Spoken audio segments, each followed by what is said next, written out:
नमस्कार दोस्तों, आज के एपिसोड में हम एक बेहद महत्वपूर्ण और सामायिक विषय पर चर्चा करने जा रहे हैं। जैविक खेती बनाम रासायनिक खेती। बिल्कुल। पिछले 1.5 दशक से भारत सरकार किसानों को जैविक खेती की ओर मोड़ने की कोशिश कर रही है, लेकिन सवाल ये है कि क्या ये प्रयास सफल हो रहे हैं? सही कहा आपने। और जो योजनाएं जैसे परंपरागत कृषि विकास मिशन और राष्ट्रीय प्राकृतिक खेती मिशन शुरू की गई हैं, उनका धरातल पर क्या असर हो रहा है?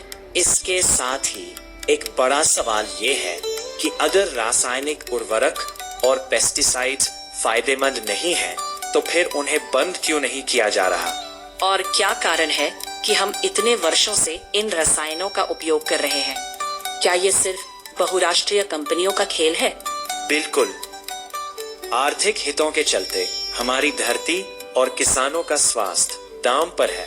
तो इस संदर्भ में जैविक खेती, प्राकृतिक खेती और एकीकृत कृषि की भूमिका क्या होनी चाहिए?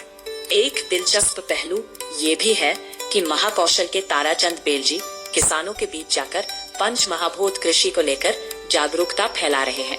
ये एक महत्वपूर्ण प्रयास है। बेलजी का संघर्ष हमें बताता है कि पंच महाभूतों को केंद्र में रखकर मूल खेती को बचाना कितना जरूरी है। तो दोस्तों, आज हमने देखा कि जैविक खेती और रासायनिक खेती के बीच का अंतर क्या है और क्यों हमें प्राकृतिक खेती की ओर बढ़ना चाहिए। सही कहा आपने। हमें अपने अन्नपूर्ण धरती माँ के स्वास्थ्य का ध्यान रखना चाहिए। धन्यवाद हमारे साथ जुड़ने के लिए। अगले एपिसोड में फिर मिलेंगे एक नए विषय के साथ।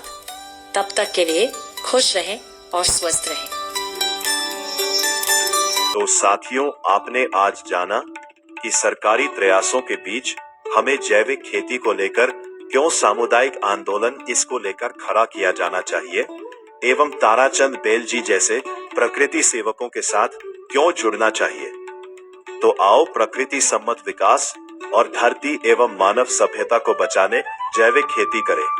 हमारे साथ बने रहने ग्रामोजन फाउंडेशन के वेब संचार के इस चैनल को सब्सक्राइब करें।